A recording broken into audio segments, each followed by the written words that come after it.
Hello mga ka-approve! Nag-crave nga pala kami ng something sweet. Kaya ito, napagawa tuloy kami ng macaroni fruit salad. Tara, samahan nyo na ulit kami. Una nga pala ay na-prepare na namin yung macaroni at na-drain na rin po. Kaya ito, lalagyan na po namin siya ng fruit cocktail. Tapos po, ng 300 ml po ng condensed milk.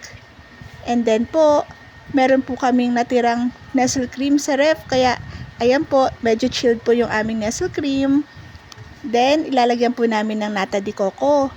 Pwede nyo na rin po lagyan ng kaong, pero since wala kami, hindi na po namin nalagyan. Tapos po, cheese po.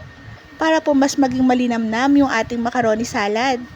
Haluin lang po natin lahat yan. Pag na-mix na po natin ng gusto, pwede na po natin ilagay sa chiller. Para po maserve natin ng malamig ang ating macaroni fruit salad. Ayan po, gawa na po ang ating macaroni fruit salad. Pwede nyo na po serve after meal nyo po. Kain po tayo. Salamat!